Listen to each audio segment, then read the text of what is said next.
श्रीमते रामानुजाय नमः। श्रीमद्वरवरमुनये नमः। श्रीशैलेशदयापात्रं दीपक्यादिगुणार्णवं यतीन्द्रप्रवणं वन्दे रम्यजामातरं मुनिं।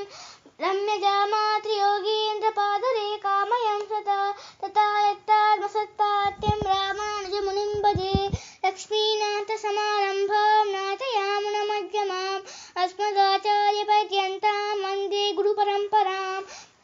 यो नित्यमच्युतपदाम्बुजयुग्मरुग्मव्यामोहतस्ततितराणि तृणाय मेने अस्मद्गुरोर्भगवतोऽस्य दैकसिन्धोः रामानुजस्य चरणौ शरणं प्रपद्ये। माता पिता युवतयस्तनया विभूतिः सर्वं यदेव नियमेन मदन्वयानाम् आद्यस्य नः कुलपतिर्रघुलाभिरामं श्रीमत्ततङ्घ्रियुगलं प्रणमामि मूर्ध्ना। भूतं स्वरश्च महदाह्वय भट्टनाथ श्रीभक्तिसार कुलशेखर योगिवाहान् भक्ताङ्घ्रिरेणुपरकाल यतीन्द्रमिश्रान् श्रीमत्पराङ्कुशमुनिं प्रणतोऽस्मि नित्यम्। श्रीमच्छडारेतिराजकृपावलम्बं सौम्योभयन्दुगगनादिमुनीन्द्रभक्तं वेदान्तयुग्मविशतीकरणप्रवीणं रामानुजं यतिवरं गुरुमाश्रयामः। श्रीपराशरभट्टार्य श्रीरङ्गेशपुरोहितः श्रीवत्साङ्गसुतः श्रीमान् श्रेयसे मेऽस्तु भूयसे। अद्य कार्तिकमासे शुक्लपक्ष एकादशी कैसिक एकादशी इति नाम। कैसिक इति एकः रागः अस्ति। कैसिक रागः कैसिक एकादशी मध्ये कः सम्बन्धः इति पश्यामः। कैसिक माहात्म्यम् इति पुराणं श्रीवराहपुराणे अस्ति। श्रीवराहपुराणं साक्षात् श्रीवराहस्वामी दत्तवान्। कैसिकमाहात्म्यं श्रीवराहपुराणे 48 अध्यायः। कैसिकमाहात्म्ये 92 श्लोकाः सन्ति। श्रीपराशरभट्टः कैसिकपुराणाय व्याख्यानं लिखितवान्। यः कैसिक एकादशी दिने कैसिकमाहात्म्यं पठति अथवा शृणोति तस्मै सकल ऐश्वर्यं प्राप्नोति। अस्तु, इदानीं वयम् एका कथा शृणुमः। तिरुकुरुङ्गुडी नाम एकं नगरम् अस्ति। तत् नगरं तमिळुनाडुराज्ये नाङ्गनेरी समीपे अस्ति। तत्र श्रीमन्नारायणः पञ्चरूपे दर्शनं ददाति। तमिळ्भाषायां वदति निन्द नम्बी, इरुन्द नम्बी, किरन्द नम्बी, तिरुप्पार्कडल् नम्बी, तिरुमलै नम्बी इति। तिरुकुरुङ्गुडी नगरे नम्पाडुवानः नाम एकः भक्तः आसीत्। सः चतुर्थवर्णे आसीत्। सः श्रीमन्नारायणस्य परमभक्तः। सः तिरुकुरुङ्गुडी मन्दिरं गत्वा बहु सम्यक् अनेक रागेषु गीतं गीतवान्। सम्यक् वीणा वादितवान् च।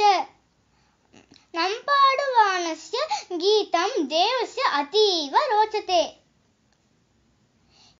एकस्मिन् कार्तिकमासे शुक्ल एकादशी दिने सः व्रतम् अवलोकयित्वा 12 दिने ब्रह्ममुहूर्ते मन्दिरं गतवान्। मार्गे एकः ब्रह्मराक्षसः तं गृहीतवान्। ब्रह्मराक्षसः उक्तवान्, मम बुभुक्षा अस्ति। अहं 10 दिनानि न खादितवान्, अतः अहं त्वां खादामि इति। नम्पाडुवानः उक्तवान्, अहं भगवताय गीतं गातुं मन्दिरं गच्छामि, अतः त्वं मां न निवारयतु इति। परन्तु ब्रह्मराक्षसः तं निवारयितवान्। नम्पाडुवानः पुनः वदति, अहं भगवद्दर्शनं कृत्वा आगमिष्यामि, तत्समये त्वं मां खादतु इति। ब्रह्मराक्षसः तं विश्वासं न कृतवान्। नम्पाडुवानः उक्तवान्, यदि अहं न आगमिष्यामि तर्हि 18 पापानि मां गृह्णीयम् इति। नम्पाडुवानः 17 पापानि उक्तवान्, परन्तु ब्रह्मराक्षसः समाधानं न अभवत्। नम्पाडुवानः 18 पापम् उक्तक्षणे ब्रह्मराक्षसः भीतः अभवत्। तत् पापं किम् जानीत वा? यः श्रीमन्नारायणम् इतरदेवताभिः समानम् इति वदति, तया कानि पापानि प्राप्नोति, मामपि तानि पापानि प्राप्तव्यम् इति नम्पाडुवानः उक्तवान्। तच्छ्रुत्वा ब्रह्मराक्षसः, अस्तु, त्वं मन्दिरं गच्छतु इति उक्त्वा नम्पाडुवानं त्यक्तवान्। नम्पाडुवानः मन्दिरं गत्वा गीतं गीत्वा प्रत्यागच्छति स्म। तत्समये एकः वृद्धः मार्गे आगतवान्।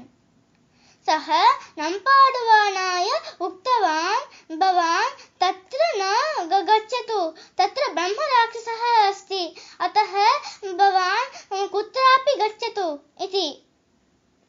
परन्तु नम्पाडुवानः उक्तवान्, अहं तस्मै ब्रह्मराक्षसाय अहं प्रत्यागमिष्यामि इति सत्यं कृतवान्, अतः अहं गच्छामि इति। वृद्धः पुनः उपदेशितवान्, परन्तु नम्पाडुवानः उक्तवान्, श्रीवैष्णवः सत्यं भङ्गं न करोति इति। सः वृद्धः आशीर्वादं दत्त्वा गतवान्। किम् आशीर्वादम्? आम्, सः वृद्धः साक्षात् अळगियनम्बि एव। नम्पाडुवानं दृष्ट्वा ब्रह्मराक्षसः आश्चर्यम् अभवत्। ब्रह्मराक्षसः उक्तवान्, अहं त्वां न खादामि, तत्स्थाने अहम् एकं पृच्छामि, त्वम् अवश्यं ददातु इति। ब्रह्मराक्षसः पृष्टवान्, त्वं देवाय अनेकानि गीतानि गीतवान् खलु, तानि पुण्यानि मे ददातु इति। नम्पाडुवानः उक्तवान्, अहं पुण्यं प्राप्तुं न गायामि, श्रीवैष्णवाः पुण्याय कोऽपि कार्यं न कृतवन्तः इति। ब्रह्मराक्षसः पृष्टवान्, केवलम् एककाले कानि गीतानि अगायत्, तानि गीतेभ्यः पुण्यानि ददातु इति। पुनः नम्पाडुवानः उक्तवान्, अहं पुण्यार्थं न गायामि इति। ब्रह्मराक्षसः तया नमस्कारं कृत्वा उक्तवान्, अहं पूर्वजन्मे एकः ब्राह्मणः आसीत्, तत्समये अहं विपरीतयागं कृतवान्, अतः पापेन इदं जन्मे अहं ब्रह्मराक्षसः इव जीवामि इति। भवान् अन्तिमगीतं किं रागे अगायत्? कृपया तत् गीतस्य पुण्यं ददातु, मम शापविमोचनं भवामि इति। नम्पाडुवानः बहु कारुण्यवान्, अतः सः ब्रह्मराक्षसाय अळगियनम्बीं प्रार्थना कृतवान्।